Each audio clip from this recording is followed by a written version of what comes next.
We're going to begin, as we always do, with a meditation. For those of you who may be new to InsightLA today, again, I'm Trudy. I'm the founding teacher here. And today I'm actually up at Jack's house. I'm not where I usually am and where you saw me for months in that room, because somehow we can't find the Ethernet cable. So I'm in his office, and you can see his birthday flowers behind me. He turned 75 on Thursday. So I'm at Jack's house up in Northern California right now. I'll be driving back on Wednesday. And I'm, for those of you who are new, welcome. First of all, very warm welcome. And secondly, just the format of the morning, we do about a half an hour of silent sitting meditation, and then have some teaching, and then some exchange as a larger group. And we talked about doing breakout groups. Right now, this group, all of you are really divided. Some of you absolutely do not want that. Some of you are missing the in-person connection and would love that. So I haven't figured out what to do about that yet. So this morning I'm going to lead a meditation on the theme of equanimity, which we talked about last week, and I'm going to revisit this week. So please find your comfortable sitting posture.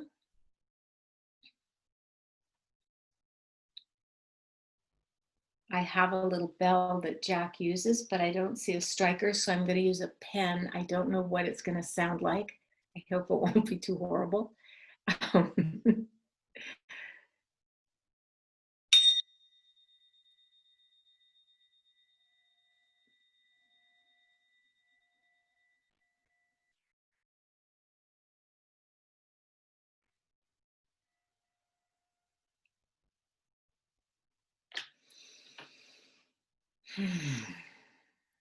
So I just always begin with a deep breath to help myself relax into this activity, this non-activity of just being, by taking a deep breath in and releasing.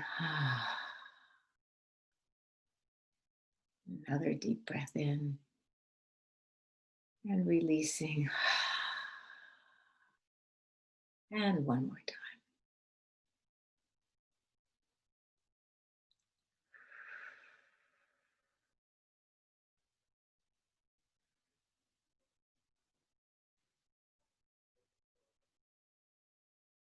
And allowing the attention to drop gently from the head down into your whole body.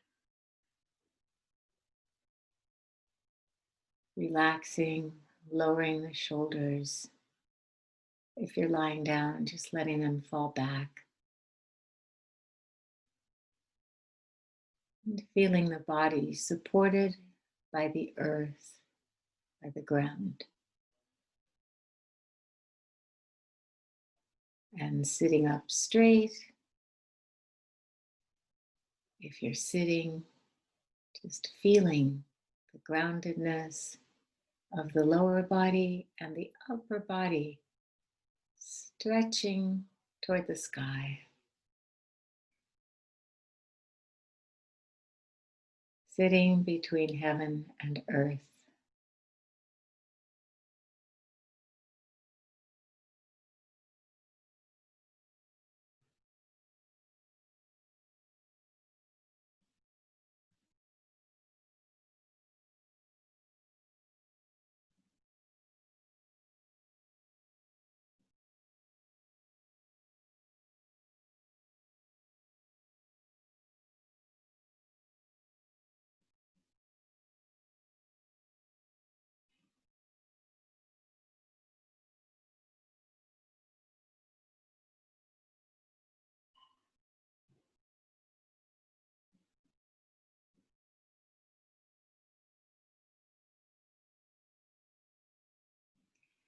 And we practice equanimity meditation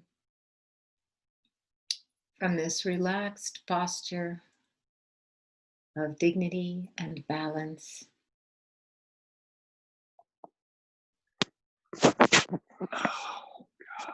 Nicholas, mute yourself, please. Thanks. Nick, thanks.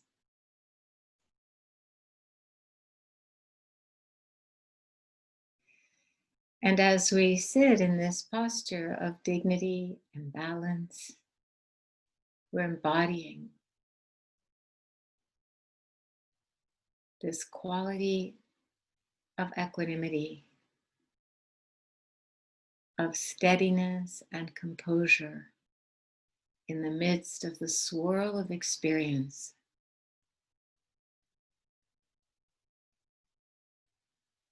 The dance of sensation in the body.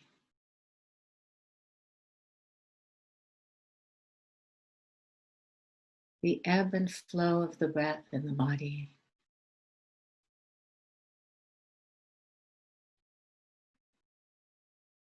The stream of thoughts and feelings coursing through the mind stream.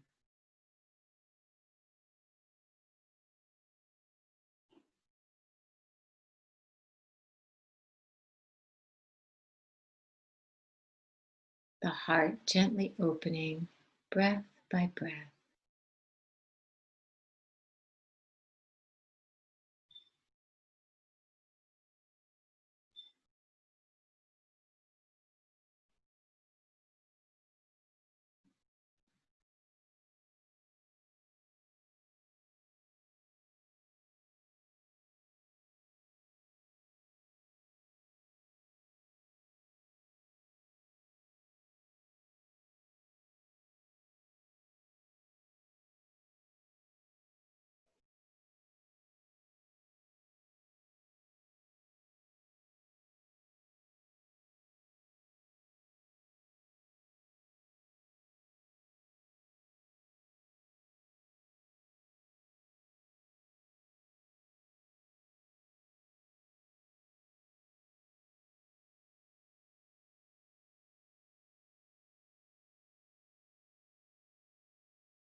And noticing in that slight pause in between the breaths, just a moment of stillness. As one breath fades away and the next breath is born.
And particularly at the end of the exhalation,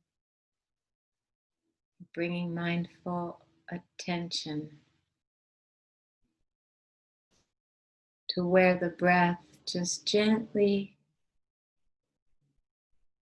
fades away and vanishes and just sort of dissolves into space at the end of the out breath. And again, noticing that moment of stillness as the next breath arises and comes into being.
And in that little space, that pause, that moment of stillness, there is complete relaxation, resting in simply being,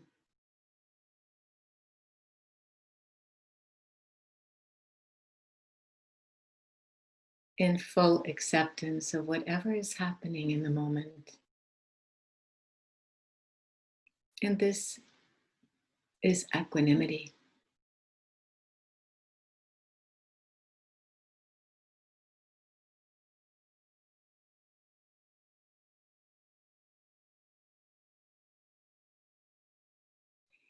And there are some phrases that accompany the equanimity meditation.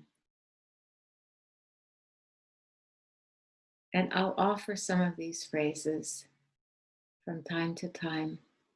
And you can experiment with repeating them silently to yourself.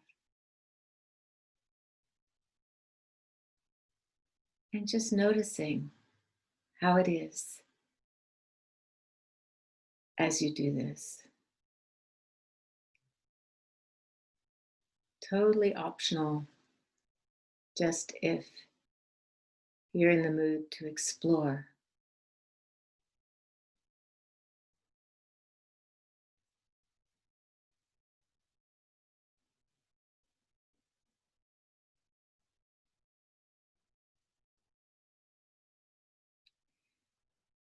This is the way things are right now.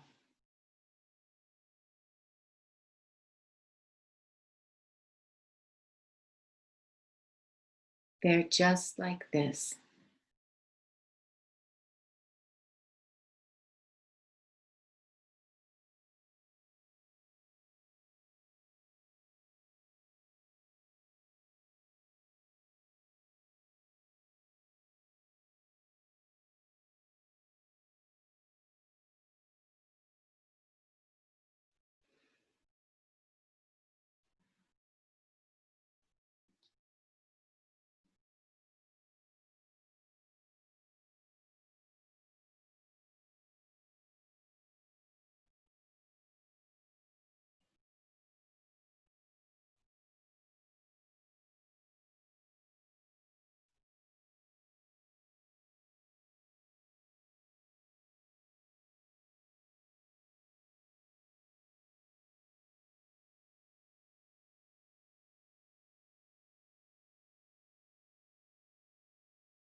May I be balanced and at peace.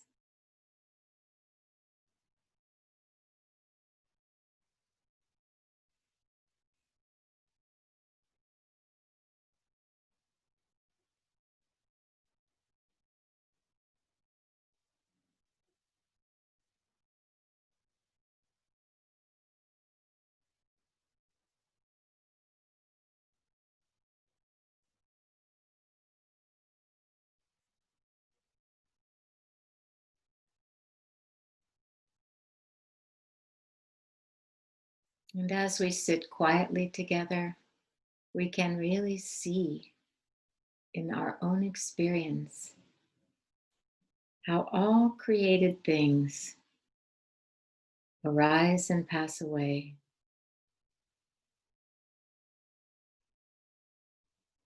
All joys and sorrows, all pleasures and pains.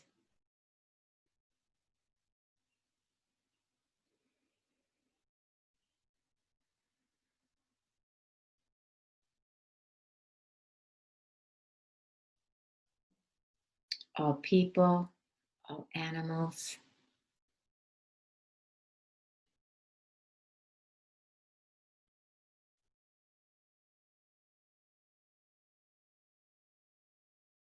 all buildings, all empires.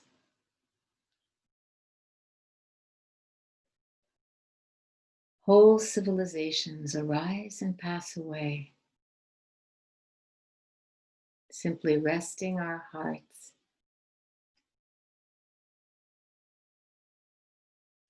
open, balanced, and peaceful in the midst of it.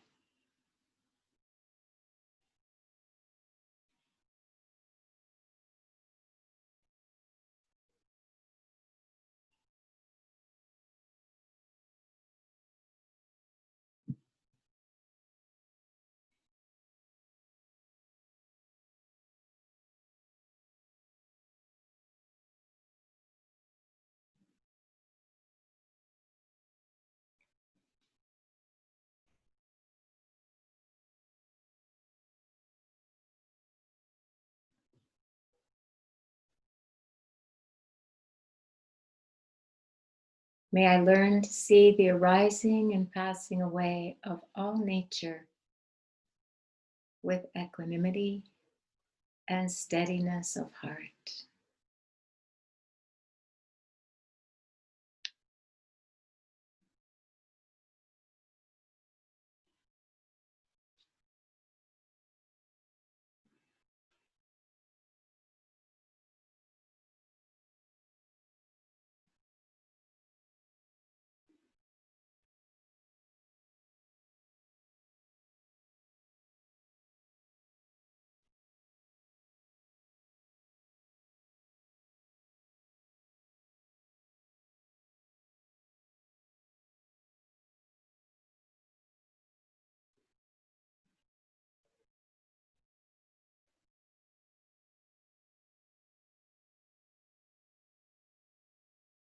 May I be open, balanced, and peaceful in the midst of things just as they are.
And in offering equanimity to all beings, to others, especially others who may be suffering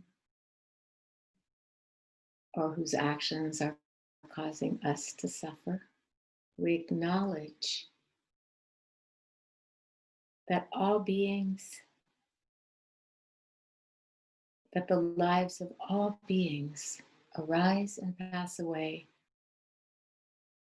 following the conditions and actions created by each being.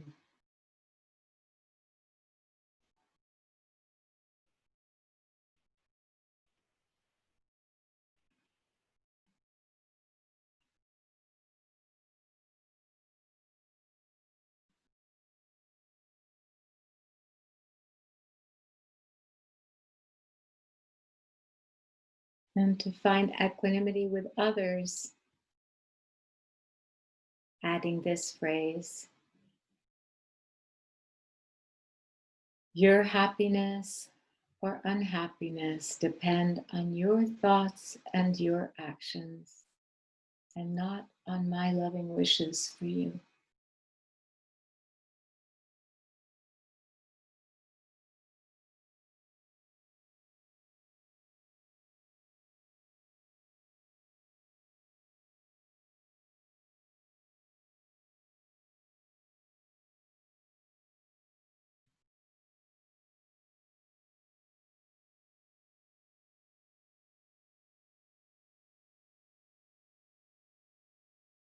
no matter how much I love and care for you. Your happiness or unhappiness depends on your choices and not on my wishes.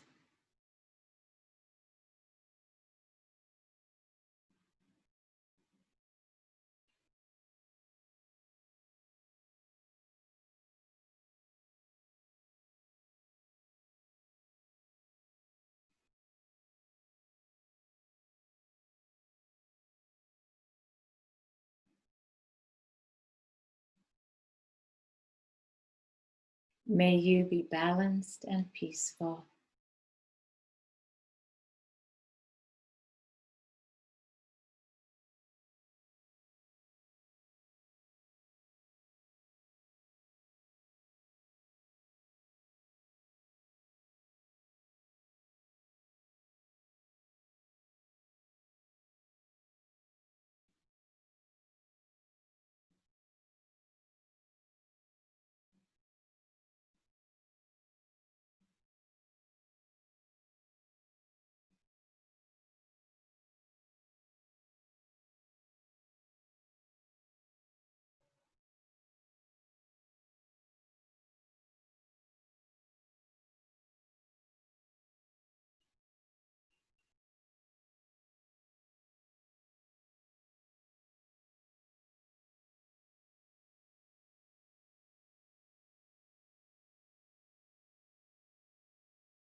And from wishing for peace and equanimity for specific people,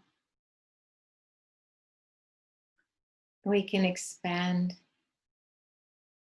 this field of equanimity, this blanket of equanimity around the whole world.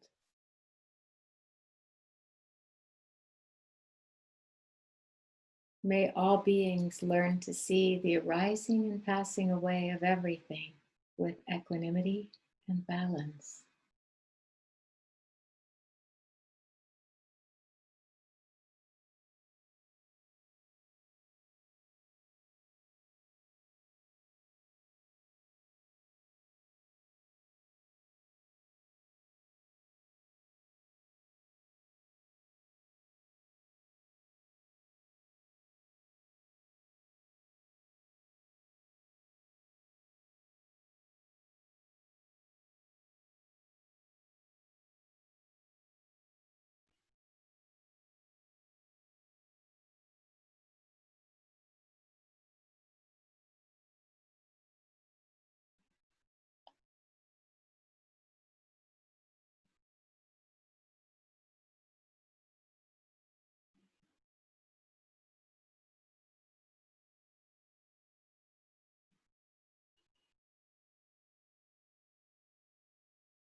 and including ourselves in this vast field of equanimity for all beings. May I find balance and equanimity and peace in the midst of it all.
May I bring compassion and equanimity to the events of this world.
Excuse me, I just have to open the window in here. It's really stuffy. Just take a second.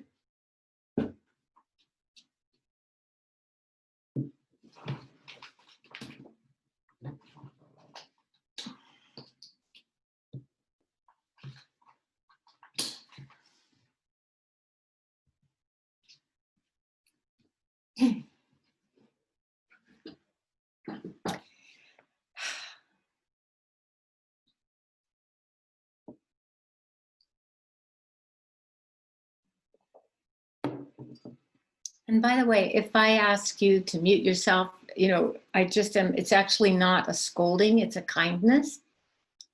It'll save you from the embarrassment of what I did. The other day, I was part of a meditation retreat as a student, not as a teacher, which is always a great joy for me. And I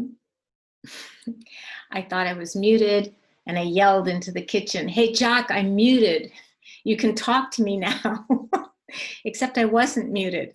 So it's just, there are these embarrassing things that can happen. Or in the beginning, in the early days, at the very beginning of having to meet like this on Zoom, people weren't always careful about their cameras. And I remember in one of the first sitting groups, there was somebody who actually was in the bathtub soaping themselves while they were at the sitting group.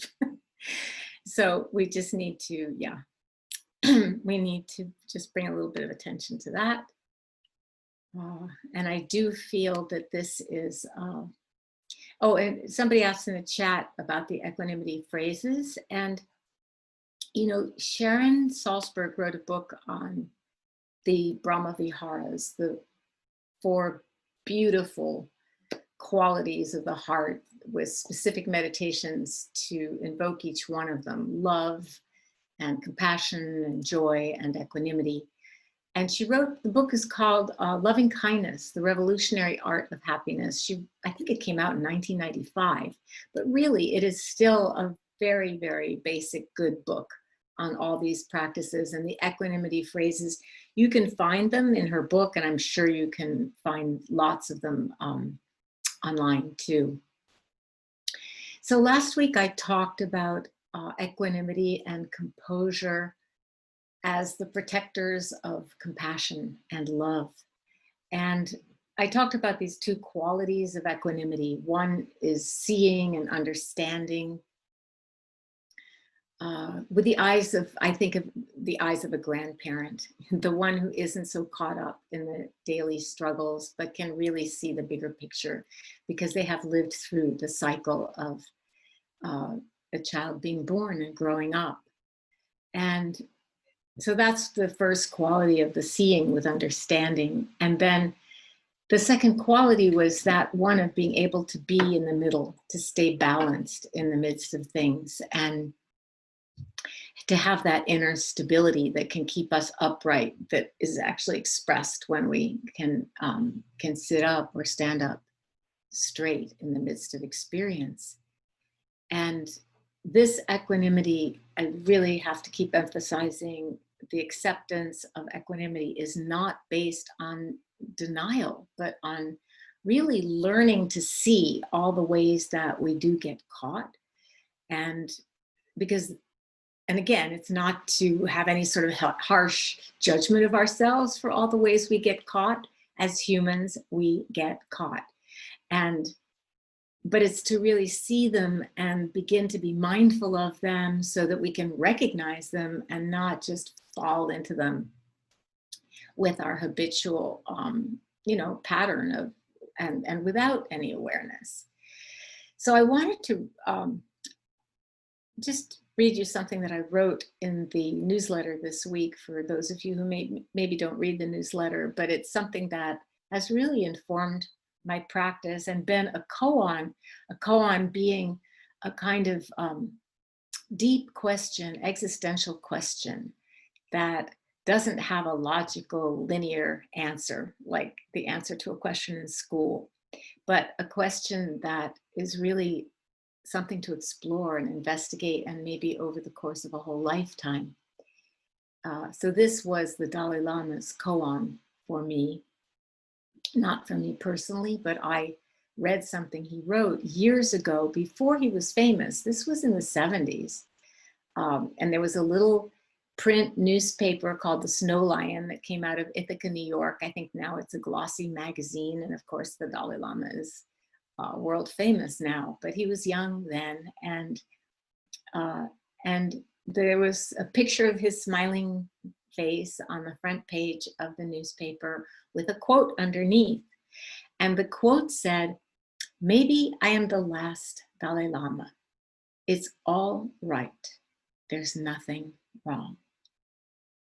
And this quote, it both spoke to me and comforted me and completely surprised me and was inexplicable to me. So much so that I cut off that front page of the newspaper, and I remember I taped it up on my kitchen cabinet.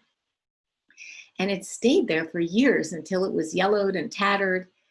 But his words shook me, because how could it be all right for his legacy and tradition to disappear in the genocide that was and still is unfolding in Tibet, a slow genocide? How could I understand what the Dalai Lama said in the light of how much all of his people rely on his compassionate leadership? And this question has come back in a way to, it's reappeared to haunt me today in terms of how could he say these things in the face of such suffering? For example, the suffering of that has just erupted into full view of white America, the suffering of racism and racial injustice that just infuses our society across every dimension. And this is not news, of course, to to Black folks, or to brown folks, but it's been, I think, brought to the attention of more white Americans than ever before. And how can these things, be all right? How can we say there's nothing wrong when obviously there's so much that's wrong in Tibet and here and in human life? And because those words were uttered in the context of an undeniable tragedy, they became a koan for me because I respected his wisdom and I respected his practice, and I still do. And those words actually inspired me through a lot of really sad times in my life. The sadness of breakups, but the sadness of bigger losses of loved ones. Although in the moment of the heartache of a breakup, it seems like the biggest loss in the world. So I don't want to diminish that. But I remember sitting in the meditation hall with just tears pouring down my face. And yet, at the same time, maybe because of sitting up in that posture of zazen, of meditation, the best posture to hold our problems is, sitting, lying, standing, walking down. Walking around with lying down or walking around with mindful awareness. That's the teaching of, those are the 4 postures in which we practice meditation. But I remember feeling that mysteriously, somehow deep down, it was all right. Maybe because of just being alive. But without looking for answers, I want to make clear it was not the breezy all right of, hey, it's all good. That one, I think it came from Hawaii, but you can hear it a lot in LA. And that's the all right of dismissal or denial. But it's the all right of being able to humbly hold it with some tenderness, the brokenheartedness of our existence, and to be able to hold that with some bit of loving awareness. And that's what I would call the all right of compassionate presence. And that's the all right that then allows us to act and to respond to injustice, to whatever it is that needs a heartfelt response from us, with grace, And we've seen that kind of grace in people like Christian Cooper, from that incident in Central Park, with such grace. And I could cite countless examples of such grace. John Lewis, who passed away, I don't know if it was yesterday, the day before, but recently, very. So, yes, the next time you feel that all is lost, this was my recommendation, to sit down right in the midst of your grief or your rage or your despair, whatever it is that feels overwhelming in the moment, to just sit down right in the middle of it, or walk mindfully. Do some walking meditation, back and forth, pacing, that bilateral stimulation of the nervous system when we walk. It helps us regulate, it helps us calm down. And then it's easier to be with ourselves and what is happening just a little bit more tenderly, a little bit more lovingly. And then in our being able to do that, we can catch a glimpse of how it might be all right and how there might be nothing wrong, even though it all goes wrong. As Leonard Cohen, the famous Zen poet, Leonard Cohen said at the end, I think it's at the end of his song, Hallelujah, where he says, and even though it all goes wrong, I stand before the Lord of Song with nothing on my tongue but hallelujah. That's a powerful vow too. So this equanimity, it can be a mystical experience. And I wanted to read you something, an account that I found in a book by Stan Groff called The Cosmic Game: Explorations on the Frontiers of Human Consciousness. This book came out in 1998, and Stan is a dear friend of Jack's, whom I've gotten to know through his friendship with Jack. And like Ram Dass, who I wasn't that interested in way back when, in the 70s, I wasn't that interested really in Stan Groff with all his psychedelic research. But as I read now, I have great interest. And after a lifetime of living. And this experience is the experience of a man named John who was camping in the high Sierras. He was not tripping. He was just relaxing, but he was at high altitude.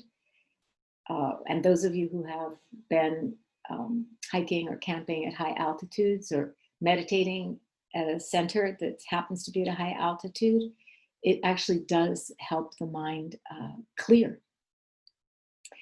So John says, I was resting on a large flat slab of granite with my feet immersed in a pristine creek cascading down the mountain. I was basking in the sun, absorbing its rays with my whole being. As I was getting more and more relaxed, and this relaxation is important for us in our meditation practice. As I was getting more and more relaxed, I felt deep peace, deeper than I could ever imagine. Time was progressively slowing down until it finally seemed to stop. I felt the touch of eternity. You might have had experiences like this in your sitting or your camping.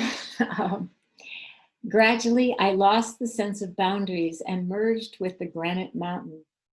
All my inner turmoil and chatter quieted down and was replaced with absolute stillness. I felt that I had arrived. I was in a state of ultimate rest where all my desires and needs were satisfied and all my questions answered. And suddenly I realized that this profound, unfathomable peace had something to do with the nature of granite. As incredible as it might seem, I felt I became the consciousness of granite. Granite is a kind of stone for anybody who might not be an English as first language speaker. I suddenly understood why the Egyptians made granite sculptures of deities and why the Hindus saw the Himalayas as the reclining figure of Shiva. It was the imperturbable state of consciousness that they worshipped.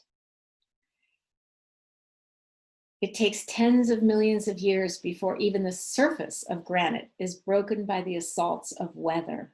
During that time, the organic world undergoes countless mercurial changes. Species originate, exist, and get extinct. Dynasties are founded, ruled, and are replaced by others. Thousands of generations play out their dramas. The granite mountain stands there like a majestic witness, like a deity, immovable and untouched by what happens.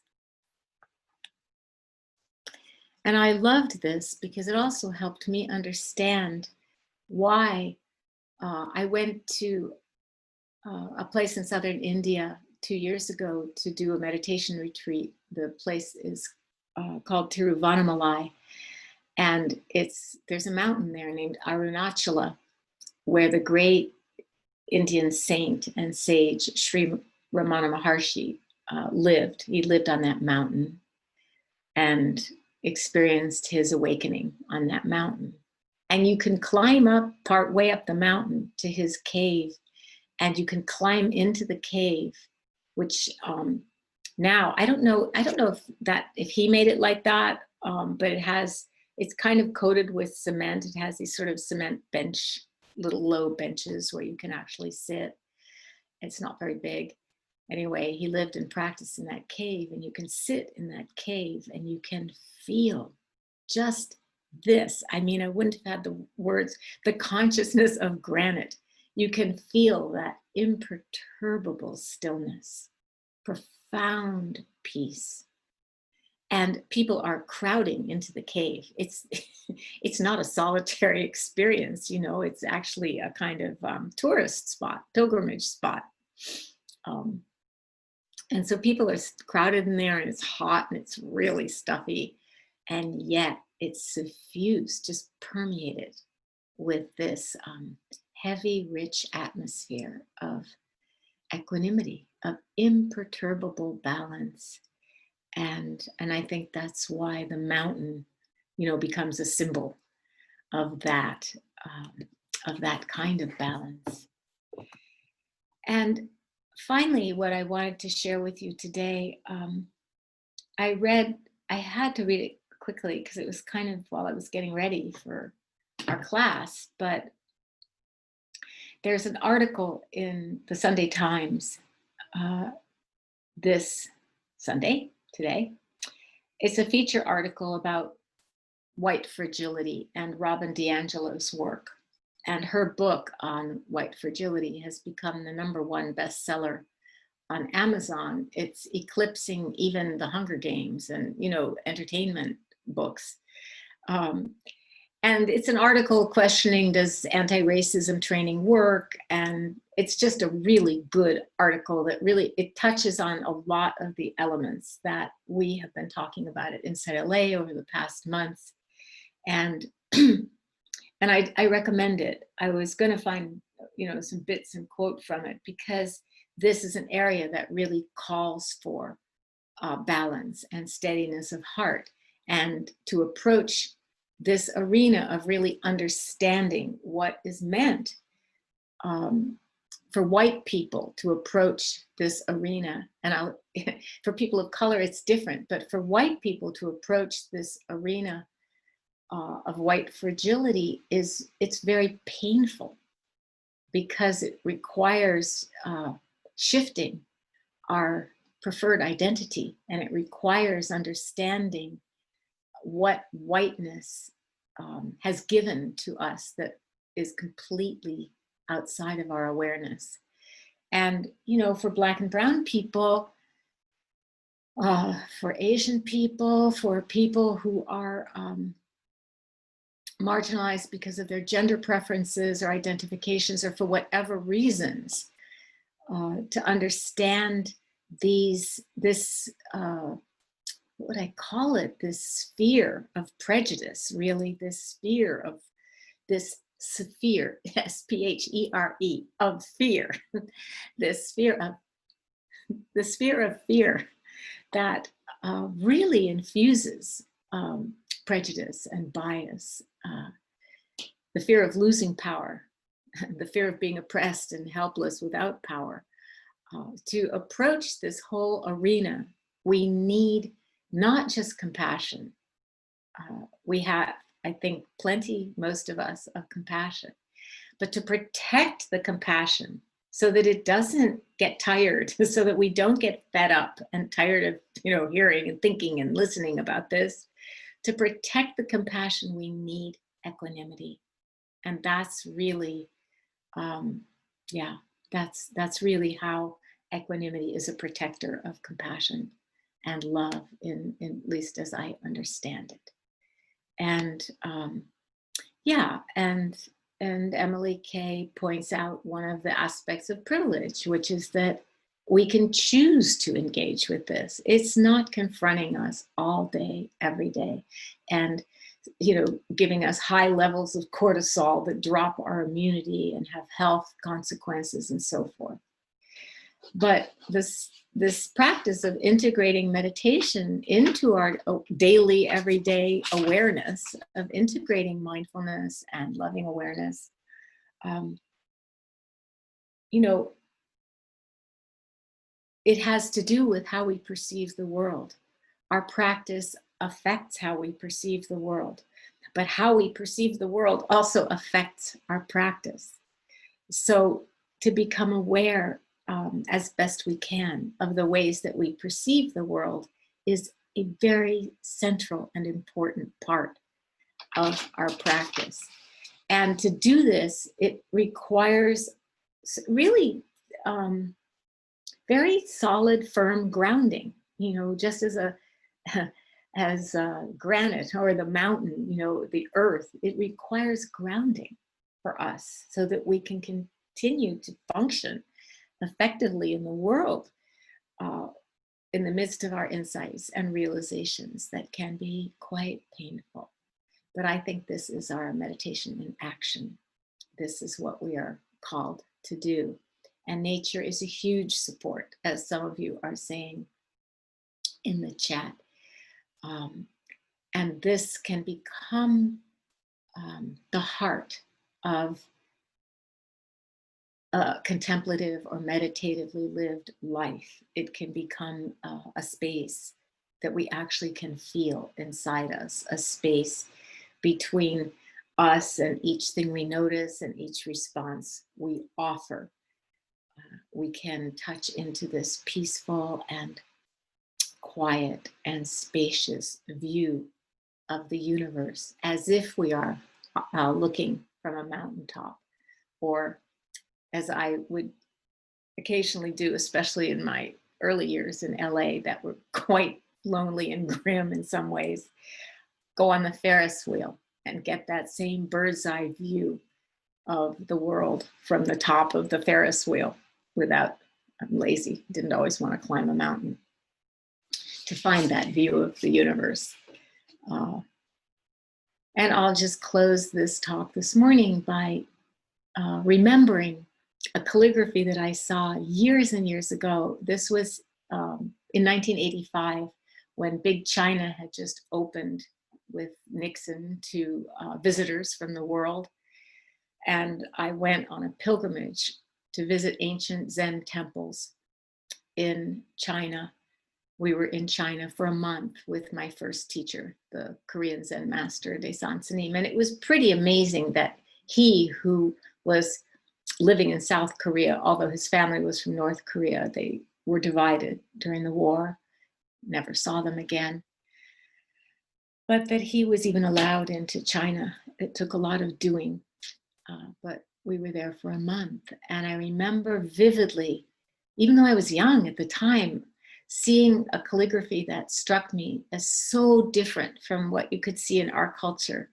And it was one of those very sharp, sort of steep mountain peaks that they have in Guilin.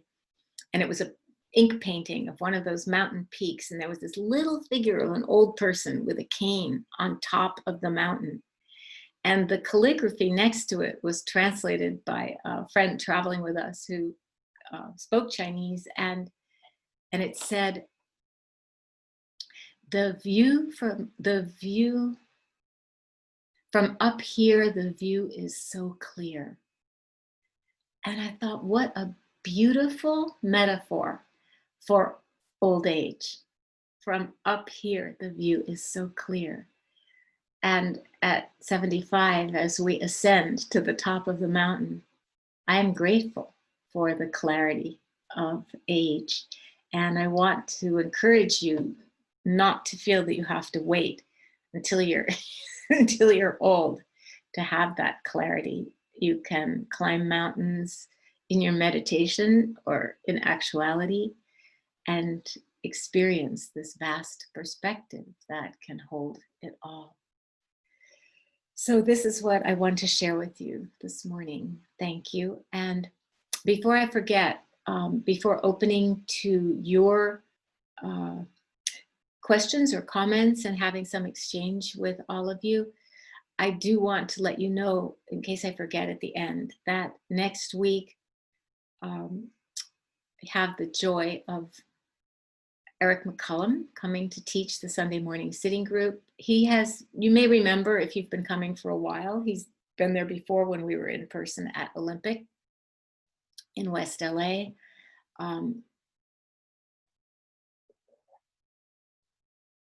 I'm going to be at a writing workshop next Sunday, so Eric is going to be teaching you next Sunday, and he's wonderful. You're really, really in for a treat and a change. It's nice.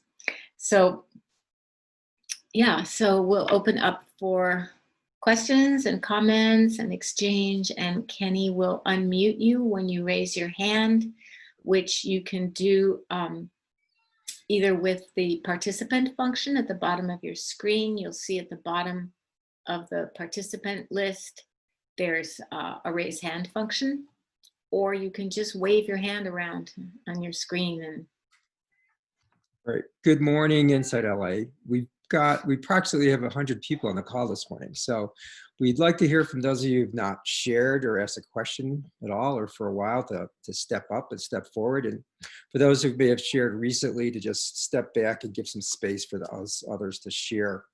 Also, to help everyone on the call, if you could focus either on your questions on today on your thoughts about your practice or on Trudy's talk for today. So to raise your hand, go next to your name under participants, and you could you'll press a little button and it'll pop up a blue hand so we'll be able to see you.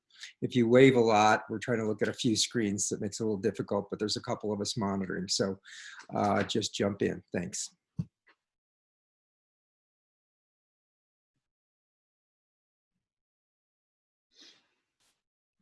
Or if there's any questions, you could put in. Did you unmute somebody now? Yeah, I know everyone, no one's asking a question. I think 2 participants have raised hands. Oh, okay. I don't see them on my screen because I'm only seeing one screen. Kemi, are you here? Can you help? I'm here. Yeah, go ahead, Cameron. You can unmute yourself. Hi, thank you. That was a wonderful discussion. I really appreciated it. I'm curious about how you deal with repetitive or looping thoughts. I think meditation has definitely helped raise my awareness for repetitive or looping thoughts, Right. but it doesn't necessarily remove them.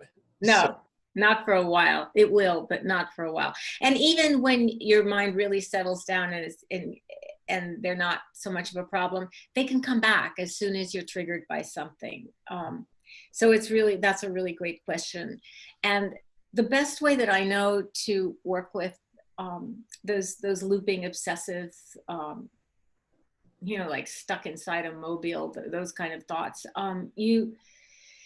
is to see if you can drop your attention underneath the content of those thoughts. Cameron, just letting your attention drop down. Are you having them now? Probably not this very minute. Yeah. But next time, and they will come back, you know that. Thank you. And whether it's, anyway, just drop your attention down underneath those thoughts and see what is the emotion that's fueling them. Because often those thoughts are actually a defense against feeling a more difficult emotion like sadness or anger. Instead of just feeling that raw emotion straight up, the mind tries to protect us. But actually the protection winds up being more painful than just letting yourself be sad or mad, or because those feelings will pass, whereas the protection lasts. Now, sometimes those looping obsessive thoughts are sexual fantasies. And in that case, it's a little trickier because when you drop down under the sexual fantasy, often you will feel sexual energy there. And that's trickier to just experience in a very simple way, but you can. It's a very powerful feeling, but you can, and it can be pleasurable. And, the traditional texts warn against this kind of pleasure because they were written for monastics. But in a way, many of us forced, I'm in a couple, so I'm using the royal we. I'm not in that situation right now, but particularly if you're single, you're like being forced into a monastic situation, unless you have a friend who, will get tested and you can, I don't know, it's like the early days of HIV or something, but even if it is sexual fantasies and you feel, just allowing yourself to feel that energy without thinking you have to do something about it. That's very, very cool, because when you can do it, it deepens your meditation. Thank you. Yeah, you're welcome. And we have Diane M. Cohen. I'll unmute you. Go ahead, Diane. Okay. I've spent a lot of time hiking in Boulder, Colorado, and now I'm living on the Wilshire Corridor. And I the Wilshire Carter, my magic mountain, and I made a notation about that. And as I'm walking, I hear and listen to the cars whizzing by. And so I have to retrain my thinking to say this is not an annoyance, but to the opposite, what a privilege to be here and to listen to the sounds of the city. And now that I'm listening to you and enjoying your presentation, I'm now looking out and see the pine trees and I see the palm trees and I see nature. And this is what really nurtures me. Thank you. Thank you, Diane. I have also tried my first apartment when I came to LA and realized I'd be staying for a while because I came for family reasons and those family members were not going to stop needing my help. So I found this, I was so delighted. I found this really cheap apartment, but I didn't realize why it was really cheap, which is that it was right next to the 10 freeway. And I thought, oh, it's just a rushing river. Like you, I was going to reframe the noise and make it, but it was really hard to live there, actually. It was that noise, I don't know, it was staticky. It wasn't, no matter how much I tried to reframe it as wind in a storm, or it just kind of didn't really work. And at the time, I considered it a failure of my practice that I couldn't do that. And finally, I found two people to take the apartment over for me, and they belonged to the Siddha yoga meditation tradition. And they were like, oh, no problem, because I warned them, you know, full disclosure, no problem, no problem. And I actually left them some of my furniture. And when I came back 6 months later to retrieve some of it, they had sealed all the windows shut and rigged this exhaust pipe. Anyway, it really helped me. I realized, no, this is just difficult. But focusing on, you know, blades of grass pushing through the sidewalk or the trees that are everywhere and these wonderful Dr. Seuss palm trees that we have in LA. But you see, I can come running back home, and now I'm sitting here looking at the pine trees and the palm trees in my dining room. Beautiful. So, thank you. Beautiful. Well, the other thing I do is I sit, I go down to the ocean and I meditate and I walk by it. And now that it's warm, I also play in it. But the ocean is our wilderness here in LA. Right. Yeah. Thank you. I have a question on the chat from Solomon Wyatt. It says, Oh, I see it. I see it. got it. I could read it, or you want to read it, Trudy? Maybe you can read it so everybody can hear it. Yeah, I'll read it. Maybe Okay. not everybody's on the chat. Most times I feel like I don't have a place in my own life, and it makes it hard to stay grounded and be in the moment. How do you anchor yourself back to the world around you when you feel like you don't belong anywhere and are floating off into space? Okay, where are you, Solomon? Are you unmuted? Oh yeah, hi. Hi. So can we just work with this for a moment together? Yeah. Are you feeling, can you tune into that feeling now? Yeah. Like if you're meditating, closing your eyes, we'll just do a little out loud meditation together. Mhm. You can tune into that feeling now. Yeah. Like you don't belong, you're just sort of going to waft off into space. Mhm.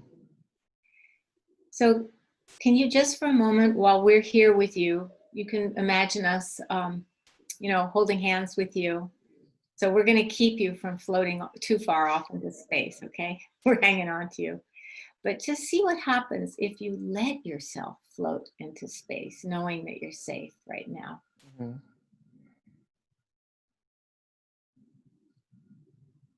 Let yourself get untethered, unanchored, and float into space.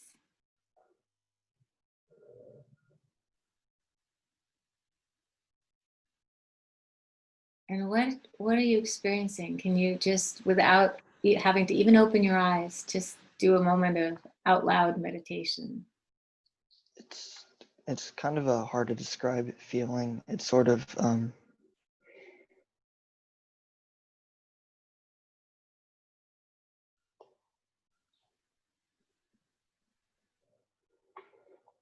It's sort of like a weird disconnect from everything, Mm-hmm. and like there's like I can't really focus on the present at all right now. What if you don't try to focus and just let go? Just pretend that the wafting, I don't know, you're like Mary Poppins or something, you're enjoying it. Mm-hmm. It's a very lonely feeling. Okay, so it's not a good feeling. No. So when you feel the lonely feeling, okay, where do you feel it in your body? In my chest. So move into your chest and feel that feeling and see if it grows when you bring attention to it. Does it get stronger or what happens? It kind of just sucks it up like a black hole. It sucks what up? The feeling of just trying to move my consciousness down there. So it's so powerful and magnetic that it sucks your attention into it. Is that what you're saying? Mm-hmm. Yeah. Okay. So if you don't mind, just because remember, we've got you. As Mm-hmm. Colette said in the chat, we've got you. Let your attention just get sucked in there. Mm-hmm. See what happens.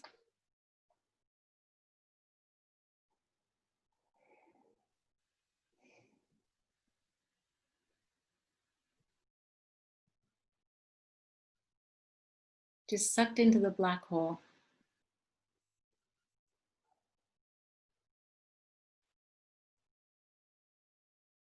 It's really empty, but also feels really like it feels like I'm trying to escape from the present, but also like it's all I can think about. But It's a very, I don't know how to describe it really. is it peaceful in there? Is it quiet? It's too quiet. It's that kind. It's a weird kind of quiet where it doesn't feel right.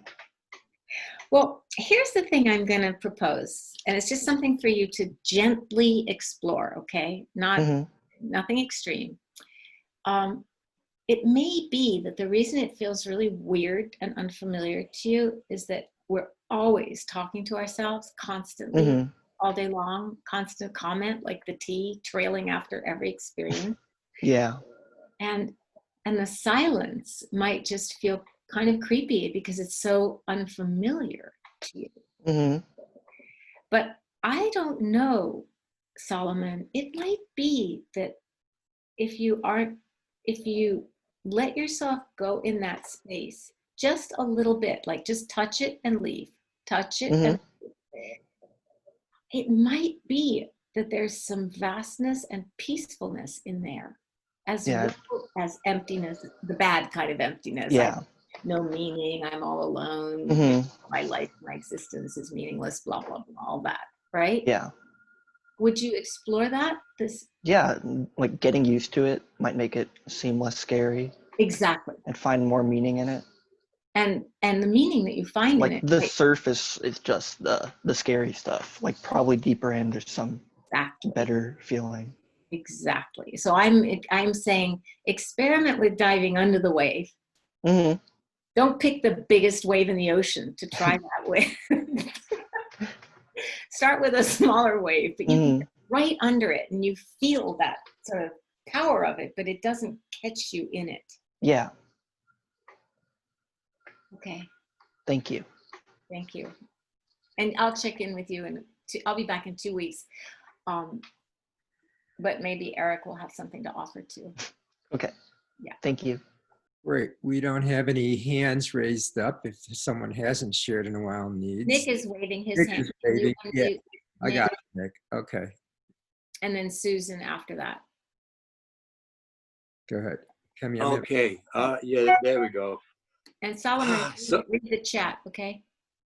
So now that I'm in my 80th year, I actually am beginning to feel I have a little bit of wisdom, at least about my own life.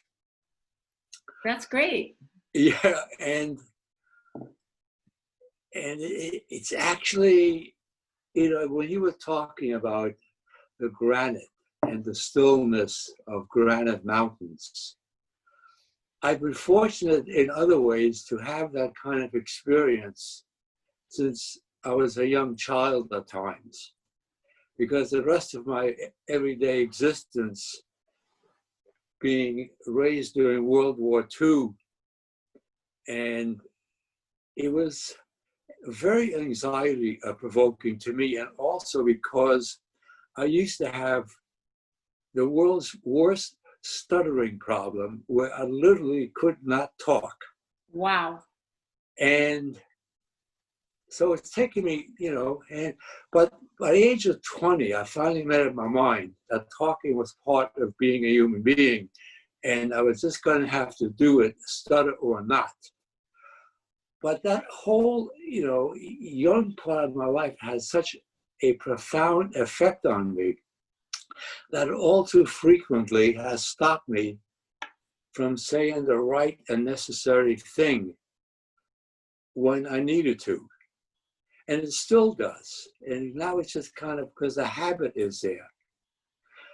And, so I'm both lamenting and expressing real gratitude that I'm aware of this. And I mean, this whole COVID thing also, in some ways, and our whole governmental system at this moment, just scares the bejesus out of me. And I also realize that being in the middle of a hurricane, being in the eye of a hurricane, I can do that. And yet I also realize, but we're in a freaking hurricane. Yeah. And I laugh because, well, there's nothing else to do. I don't know. So anyway, thank you for listening. And I'm so grateful. So I really do appreciate it. Thank you, Nick. Thank you so much. All right. Yeah, thank you. And I think Susan was next. Can you unmute Susan? Or Kimmy, can you see her? I think I can you hear me? Oh, Yeah, I can hear you. okay. Yeah. Okay, well, thank you, first of all, Trudy. I love your class. You've become my new Sunday morning church. So Good. silver linings to this pandemic. And I guess my question is around, I'm a psychotherapist, and I use often what you had just suggested, with dropping underneath the thoughts to go to the feelings underneath the thoughts. Yeah. And but what I've noticed with myself kind of chronically for probably through this COVID thing, and there's waves and it's up and down, and maybe it's just this is just the process of what's happening in the world. But I get up in the morning and I have a cup of coffee, and then I meditate. Usually that's kind of my practice. And a lot of times lately I'm on InsightLA. But I have a racing pulse, and I notice that. And so it might be, maybe I just need to give up the coffee. I don't know. But it triggers, maybe it's that, or it's just, I just feel like there's a tremendous amount of anxiety. And that's what that I'm noticing. So when I go under the anxiety is the fear of everything that's going on, and the safety issues, and a lot of grief and sadness about just what's happening in our world, and things just feeling like everything's on fire. And so I think that I don't feel like I totally carry it with me throughout the day, but it definitely, when I pay attention, it's always there. When I'm not distracted. I mean, I do hike every day with my dog, and I just am having a hard time going into the feelings and making space for the feeling, the difficult emotions, and letting them be there, and sitting with them and being tender and kind and compassionate, I don't feel like I get really the peace from it that I did before this whole thing started. So is that the question really? Is that what you're Yeah. asking about? Yeah. If there, you know, if there's any other, Yeah. you know. Well, I do want to say that I had to stop drinking coffee because it was making me anxious. So that is one thing.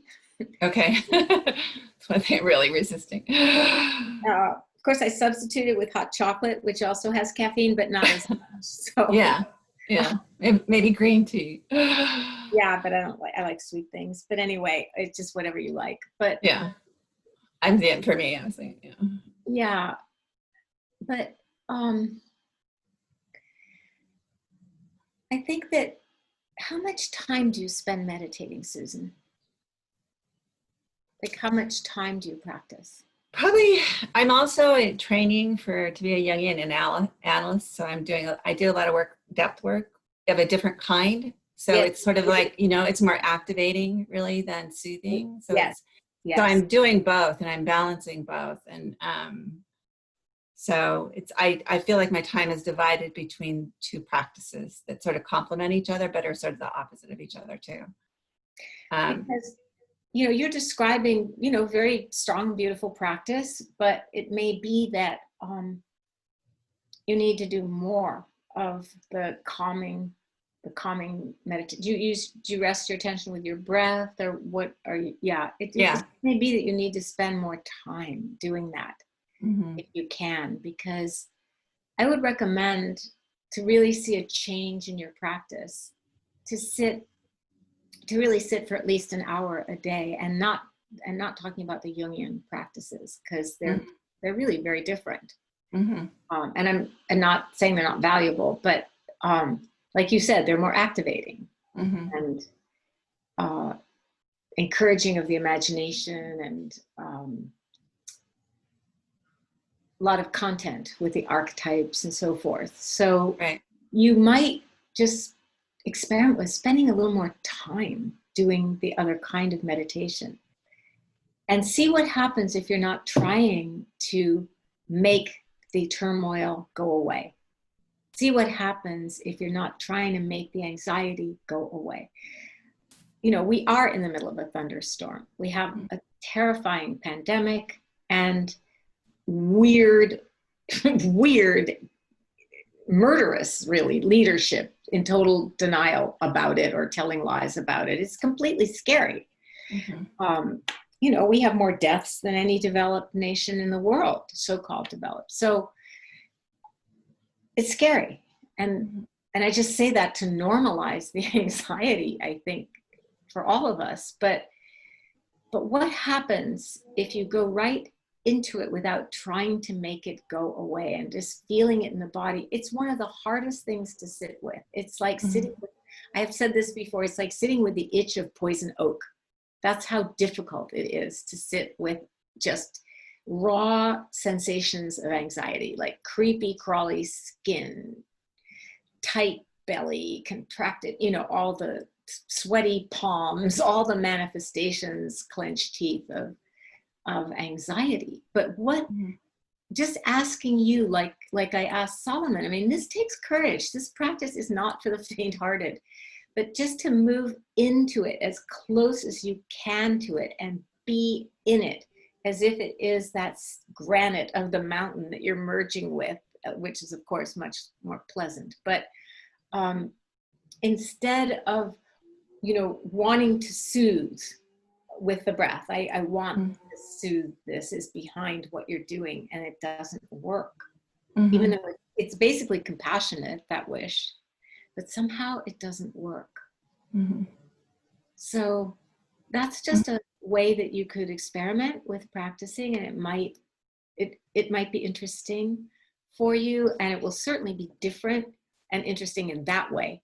Even if it doesn't calm you down, you'll learn something new. Does that sound like something you could try?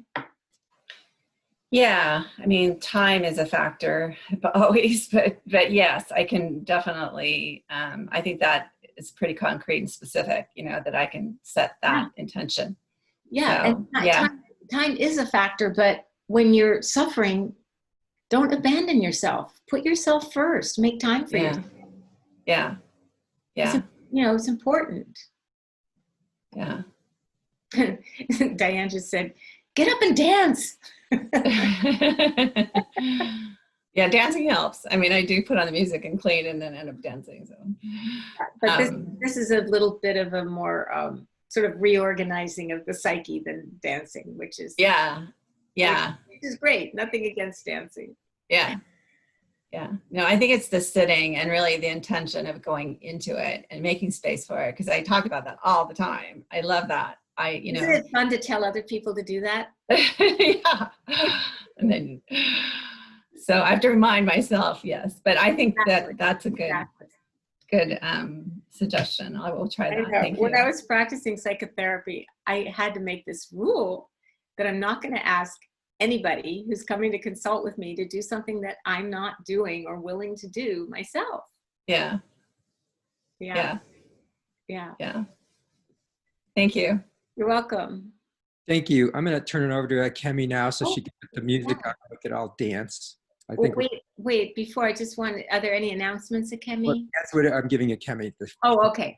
You can do the announcements and the Donna, so you could relax. All right. Thank you. And the dancing is going to start after the show. Okay. So if folks are around today at 2 p.m., there's going to be an awesome event with Gail Parker, recovering from race-based traumatic stress. And that ties into what Trudy was saying earlier about exploring white fragility and how it lands in the body. It's all going to be covered today at this event. I put the link in the chat for that. And then this upcoming new series, short course in mindful self-compassion, starts this Wednesday at 5 p.m. And you can sign up for that class series through that link in the chat. And lastly, InsightLA operates and runs through the generosity of our community. And so I thank you all so much for giving generously for this sit every week and for all the other offerings we have here. Because of the pandemic, InsightLA is experiencing financial difficulties. So please give as generously as you can. You can always donate through the registration link for this sit, and you can also go on to insightla.org/donate and make a contribution there. So thank you so much. Thank you. Kemi is our volunteer coordinator at InsightLA. Wonderful. Thank you. So before we unmute everybody to say goodbye, let's just sit for half a minute because our time is up.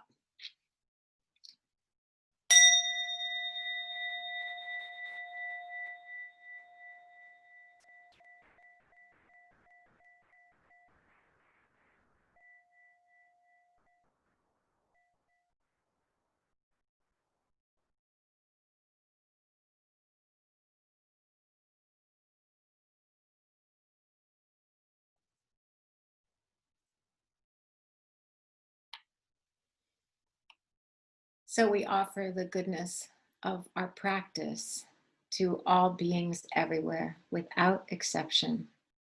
May we and all beings cultivate equanimity and balance, equanimity and composure, the protectors of compassion and love.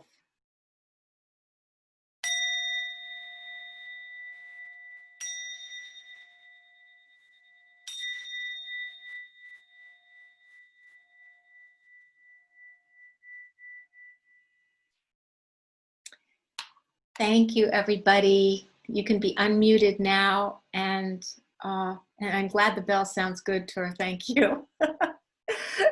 And I will see you. Eric will be here next week with you. He's wonderful, and I will see you in 2 weeks. Is everybody unmuted, or you can unmute yourselves? Okay, goodbye. Thank you. Bye. Thank you. Thank you. Thanks, everybody. Have a good week. Bye. Bye, everyone. Thank you all. Thank you, Trudy. Thank you. Bye-bye. Thank you so much. Bye. Thank you so much. Thank you, Trudy. Trudy, we want to swim with you. I love to see you flashing on the screen and flashing off. It's like our whole existence. Bye. Anyone want to see a thunderstorm before you dip? No? Yes. Okay. Thank you. I'm gonna try. I don't know if the Wi-Fi will make it out there, but it's. I actually like jumped out of my seat because I've never heard thunder that loud. Nicholas, we can't hear you. I don't know. Anyway, is Trudy off? Yeah. Okay, cool. You might want to check in with her, tell her we're getting there.